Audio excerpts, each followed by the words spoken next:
8145, 1086.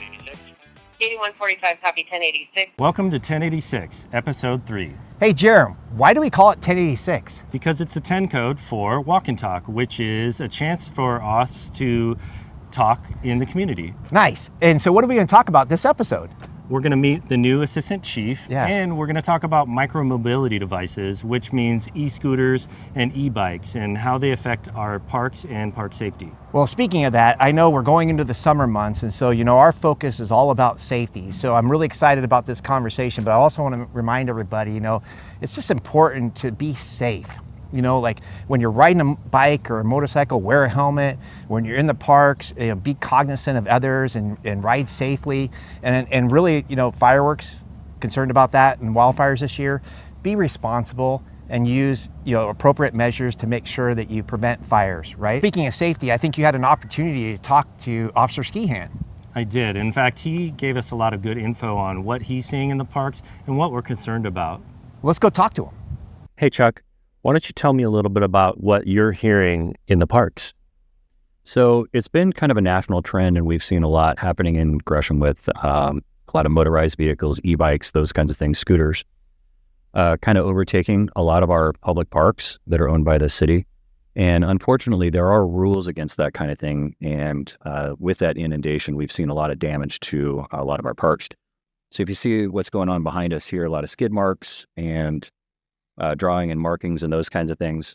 There are rules against this. And unfortunately for the kids that don't understand that this is damaging and very costly, that they could potentially have their e-bikes taken and be ticketed for the offenses of riding their e-bikes up here as well. So I've heard a lot about even motorized vehicles, pocket bikes and quads and loud vehicles. Are you hearing any reports of that?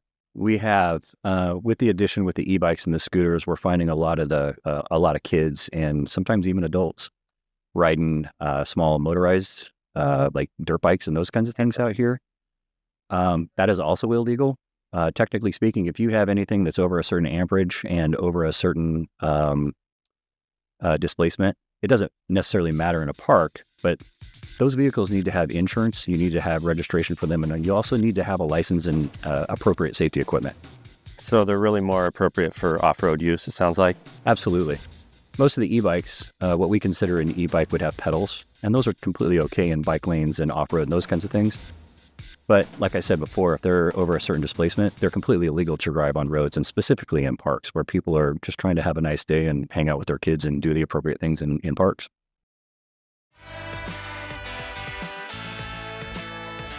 Well, Don, thank you for joining me, and I'm super excited about the opportunity to work with you. And before we do that, I think it's important for people to get to know you. So why don't you tell us a little bit about yourself? Yeah. First, I'm super excited too. Thank you for the opportunity. My name's Don Livingston. I have 30 years experience as a police officer. I started in 1996 in the Medford Police Department. Yeah. I worked there for about 2 years before I lateraled to the Portland Police Bureau. In total, I spent 12 years as an officer and then 16 as a sergeant.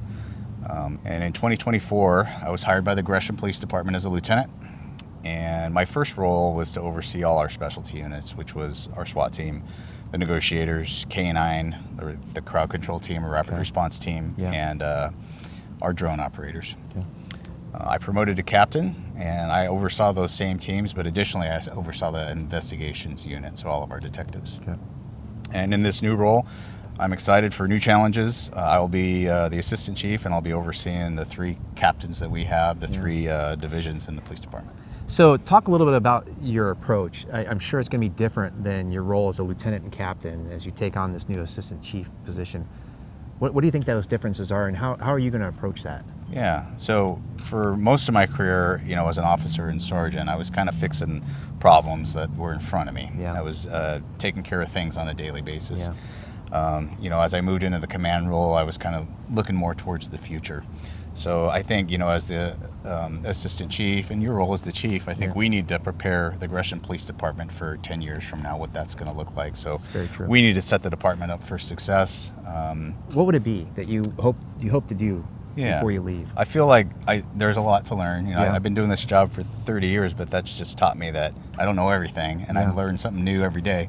Yeah. But I would like to our main focus has been staffing since Yeah. I've been here. We're trying to Yeah. get that staffing back up, and I think we're doing a very good job of that. Good. Last year, we hired 24 new officers, which Right. was a 24. one away from our goal of 25, but it was Yeah. a huge success. Yeah. And So not to interrupt you, but we made a goal of 25 and 25. Yeah. And we only one away. we won Nice. away. Yeah, Well, good work. Yeah, it was by great the work. team. And overall, our staffing is improving. Yeah. So in 2020, I think nationwide and specifically in our area, we saw a lot of a decline in staffing in police Yeah. departments. And that same thing happened here in Gresham. So Yeah. with that, we lost a lot of our ability to do our specialty units that can focus on specific things. Yeah. So like one of my number one goals is, as staffing gets better, is to start that work again. Not that we haven't been doing that work, Right. but we've been focusing on patrol and 911 calls. And what is your hope in terms of leaving a legacy behind when you're done with all this work? Yeah. The most rewarding thing when I look back at my career is those people that I mentored and watching their success. Yeah. So I hope to continue to do that in this role, build the future leaders for the department. Yeah.